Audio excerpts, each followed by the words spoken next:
Raj Pushp and welcome to Learner's Eyes by Vijay Raj Pushp. Today we are going to discuss principle of growth and development. वृद्धि एवं विकास के सिद्धांत. वृद्धि और विकास जो होते हैं वह एक क्रम का पालन करते हैं, एक सिद्धांत का पालन करते हैं. तो आज हम लोग वृद्धि और विकास के सिद्धांत को देखते हैं. तो हमारे पास ये है 10 principle of growth and development. पहला है प्रिंसिपल्स ऑफ कंटिन्यूटी, निरंतरता का सिद्धांत. Second, rate of growth and development not uniform, वृद्धि और विकास की गति की दर एक सी नहीं रहती है. पॉइंट नंबर थर्ड है प्रिंसिपल ऑफ इंडिविजुअल डिफरेंसेस, व्यक्तिगत विभिन्नताओं का सिद्धांत. फोर्थ है यूनिफॉर्मिटी ऑफ पैटर्न, विकास क्रम की एकरूपता. फिफ्थ है development proceeds from general to specific responses, विकास सामान्य से विशेष की ओर चलता है. सिक्स्थ है प्रिंसिपल ऑफ इंटीग्रेशन, एकीकरण का सिद्धांत. सेवेंथ है प्रिंसिपल ऑफ इंटर रिलेशन, परस्पर संबंध का सिद्धांत. एट है डेवलपमेंट इज प्रीडिक्टेबल, डेवलपमेंट इज प्रीडिक्टेबल, विकास की भविष्यवाणी की जा सकती है. और नाइन्थ है प्रिंसिपल ऑफ डेवलपमेंटल डायरेक्शन, विकास की दिशा का सिद्धांत. और टेंथ है और लास्ट है development is spiral and not linear, विकास लंबवत सीधा न होकर वर्तुलाकार होता है. तो आइए हम लोग एक एक करके प्रिंसिपल डेवलपमेंट के सिद्धांत को देखें. Principles of growth and development, वृद्धि एवं विकास के सिद्धांत का एक एक करके देखते हैं. तो आइए सबसे पहला है हमारा प्रिंसिपल ऑफ कंटिन्यूटी, निरंतरता का सिद्धांत. आप सभी को पता है कि विकास कभी न रुकने वाली एक प्रक्रिया है जो कि मां के गर्भ से ही प्रारंभ हो जाता है और मृत्यु पर्यंत चलता रहता है.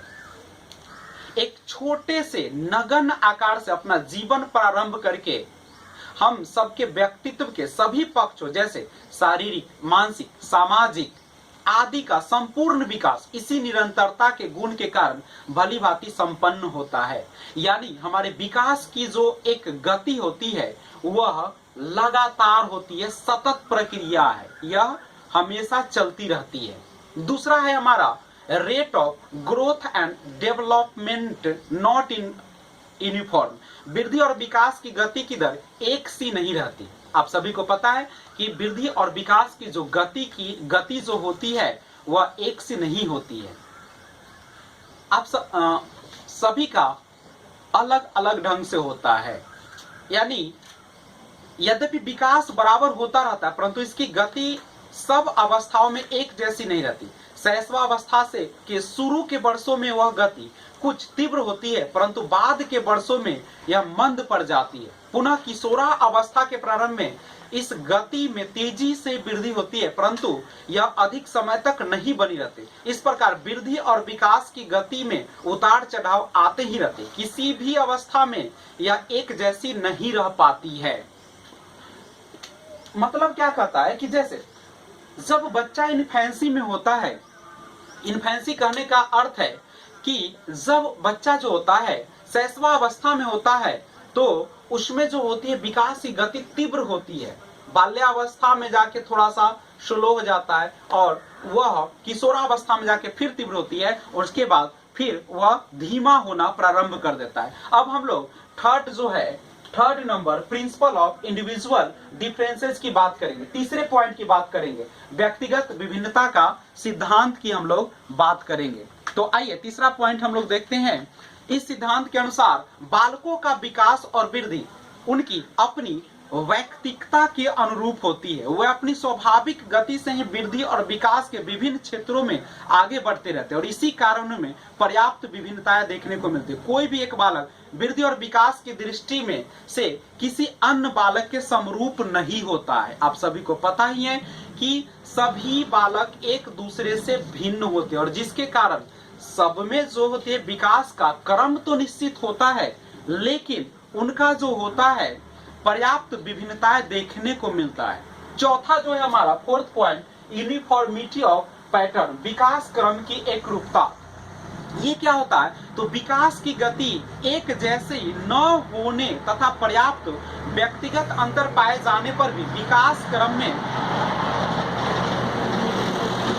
विकास क्रम में एकरूपता के दर्शन होता है। इस क्रम में एक ही जाति विशेष के सभी सदस्य में कुछ एक जैसी विशेषताएं देखने को मिलती है। उदाहरण के लिए मनुष्य जाति के सभी बालकों में वृद्धि सिर से पैर की ओर होता है। इसी तरह बालकों में के गत्यात्मक और भाषा भी एक निश्चित पैटर्न और क्रम के दर्शन पर किए जा सकते हैं। यानी आप सभी को पता है कि जितने भी जीव है उनका सभी का जो होते हैं वह क्या होता है, तो विकास क्रम की एक रूपता होती है, नहीं, यानी सभी जीवों का अपना अपना एक क्रम होता है। अगर हम आगे बात करें, पांचवा point, development proceeds from general to specific responses.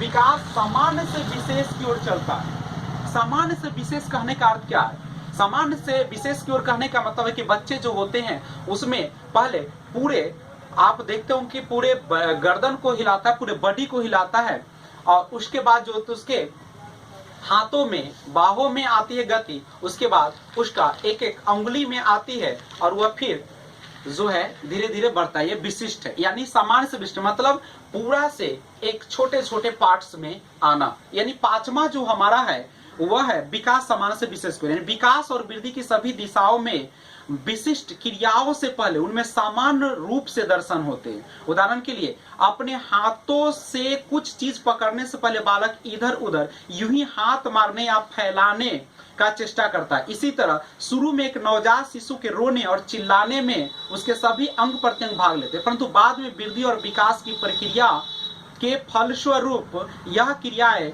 उसकी आंखों और वाक तंत्र तक सीमित हो जाती है। भाषा विकास में भी बालक विशेष शब्दों से पहले सामान्य शब्द को सीखता है। पहले सभी व्यक्तियों को पापा करके संबोधित करता है, उसके बाद वह केवल अपने पिता को पापा कहकर संबोधित करना सीख जाता है। उसके बाद 6 जो पॉइंट है आपका वह है प्रिंसिपल ऑफ इंटीग्रेशन, एकीकरण का सिद्धांत। एकीकरण, अब इसमें क्या होता है तो देखिएगा, इसमें एकीकरण का सिद्धांत में कि विकास की प्रक्रिया एकीकरण के सिद्धांत का पालन करती है। इसके अनुसार बालक पहले संपूर्ण अंग को, फिर अंग के भागों को चलाना सीखता है। इसके बाद वह उन भागों में एकीकरण करना सीखता है। सामान्य से विशेष की ओर बदलते हुए विशेष प्रतिक्रियाओं तथा चेष्टाओं को इकट्ठा रूप में प्रयोग में लाना सीखता है। उदाहरण के लिए एक बालक पहले पूरे हाथ को, फिर उंगलियों को, फिर हाथ एवं उंगलियों को एक साथ चलाना सीखता है। 7th पॉइंट है हमारा प्रिंसिपल ऑफ इंटर रिलेशन, परस्पर संबंध का सिद्धांत। आप सभी को पता है कि विकास के जितने भी आपकी अवस्थाएं होती है, जितने भी आपका जो उसका विकास होता है वो सब एक दूसरे से जुड़ा होता है। तो 7th पॉइंट में हम लोग देख रहे हैं परस्पर संबंध का सिद्धांत। विकास की सभी दशाएं शारीरिक, मानसिक, सामाजिक, संवेगात्मक आदि एक दूसरे से परस्पर संबंधित है। इनमें से किसी भी एक दिशा में होने वाला विकास अन्य सभी दिशाओं में होने वाले विकास को पूरी तरह प्रभावित करने की क्षमता रखता है। उदाहरण के लिए जिन बच्चों में औसत से अधिक बुद्धि होती है वे शारीरिक और सामाजिक विकास की दृष्टि से काफी आगे बढ़े हुए प्रतीत होते हैं। दूसरी ओर एक क्षेत्र में पाई जाने वाली न्यूनता जो दूसरे क्षेत्र में हो रही प्रगति में बाधक सिद्ध होते हैं। यही कारण है कि शारीरिक विकास की दृष्टि से पिछड़े बालक जो होते हैं संवेगात्मक, सामाजिक और बौद्धिक विकास में भी उतने ही पीछे रह जाते हैं। 8वां हमारा पॉइंट है डेवलपमेंट इज प्रिडिक्टेबल, विकास की भविष्यवाणी की जा सकती है। हम पहले उसका अनुमान लगा सकते हैं कि बच्चा आगे चल के किस तरीके का विकास करेगा। एक बालक की अपनी वृद्धि और विकास की गति को ध्यान में रखकर उसके आगे बढ़ने की दिशा और स्वरूप के बारे में भविष्यवाणी की जा सकती है। उदाहरण के लिए एक बालक की कलाई की हड्डियों का एक्स किरणों यानी एक्सरे से लिया जाने वाला चित्र यह बता सकता है कि उसका आकार प्रकार आगे जाकर किस प्रकार का होगा। इसी तरह बालक की इस समय की मानसिक योग्यताओं के ज्ञान के सहारे उसके आगे के मानसिक विकास के बारे में पूर्वानुमान लगाया जा सकता है। यानी बच्चा आगे चल के क्या बनेगा, क्या करेगा, उसका शरीर का विकास कैसा होगा, यानी ओवरऑल जो ऑल डेवलपमेंट है वह किस प्रकार होगा, हम उसे अनुमान लगा सकते हैं उसके व्यवहार को देखकर, उसके शारीरिक परिवर्तन को देखकर और विभिन्न प्रकार के एक्सरे करके। 9th हमारा point principle of development direction, विकास की दिशा का सिद्धांत। विकास भी एक निश्चित दिशा का फॉलो करता है जिसमें 2 प्रकार की दिशाएं होती है। एक होता है सेफालोकॉर्डल जो होते हैं जिसे मस्तकाधोमुखी हम लोग कहते हैं, जो कि हमारा सिर से पैर की ओर होता है। यानी सबसे पहले बच्चे के सिर में गति आती है, उसके बाद उसके बाहों में, बाजुओं में आती है, उसके बाद नीचे पैर और फिर उंगली की ओर आता है, जिसे हम लोग सेफेलोकॉर्डल को हम लोग मस्तकाधोमुखी कहते हैं। और मस्तकाधोमुखी जो होते हैं सेफेलोकॉर्डल, उसमें जो होते बच्चा हेड टू टो यानी सिर से पैर की ओर, और या उसी को हम लोग कहते हैं टॉप टू बॉटम, ऊपर से नीचे की ओर इसमें विकास होता है। दूसरा होता है, यानी से हिंदी में एक बार देख लेते हैं कि सेफेलोकॉर्डल का क्रम का विकास लंबवत रूप में सिर से पैर की ओर होता है। सबसे पहले बालक अपने सिर और भुजाओं की गति पर नियंत्रण करना सीखता है, और उसके बाद फिर टांगों की, और इसके बाद यूं अच्छी तरह बिना सहारे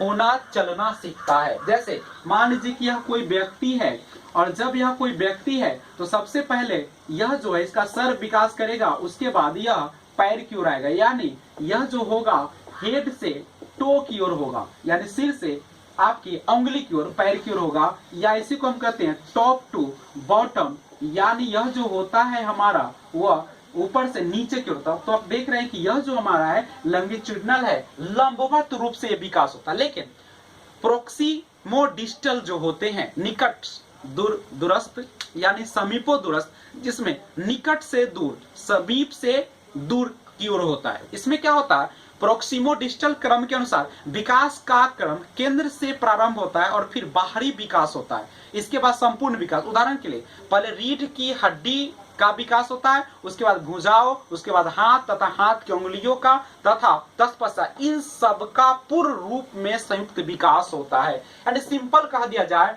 तो प्रोक्सिमोडिस्टल जो समीपो दूरस्थ जो होता है, निकट दूरस्थ, यह जो होता है पहले हमारे सेंटर पे यानी केंद्र से बाहर की ओर इसमें विकास होता है। और लास्ट हमारा 10 development is spiral and not linear, विकास लंबवत सीधा न होकर वर्तुलाकार होता है। यानी यह जो है आपका विकास लंबा सीधा न होकर वर्तुलाकार होता है। कैसे जानेंगे? वर्तुलाकार कहने का अर्थ है कि अगर हम इसे देखें तो वर्तुलाकार कह सकते हैं कि वह एक क्रम से नहीं होता है, कभी स्लो होता है, फास्ट स्लो, फास्ट इस क्रम से होता है। यानी हम बोल सकते हैं कि यह जो होता है पहले आगे बढ़ता है, फिर पीछे, फिर आगे, फिर पीछे, यानी विकास की जो गति होती है आगे पीछे करके वह होती रहती है। यानी हम इसको कह सकते हैं कि विकास की दिशा लंबवत न होकर वर्तुलाकार होता है, स्पाइरल रूप में होता है, जिगजैग रूप में होता है। यह पहले वह आगे बढ़ता है, परंतु फिर होने वाले विकास को स्थायी बनाने हेतु वह पीछे हटता है। इस बिंदु से बालक अपनी वृद्धि एवं विकास यात्रा प्रारंभ करता है। तो यह जो है हमारा विकास की अवस्थाएं हम जान सकते हैं कि ये हमारा principles of growth and development था। बेस्ट ऑफ लक, जहां भी रहे खुश रहे। आप सभी को लाख शुक्रिया, धन्यवाद। और हो सके जितना ज्यादा हो सके लाइक, शेयर और सब्सक्राइब करें, और बेल आइकन दबाना न भूलें। ओके, बाय, धन्यवाद।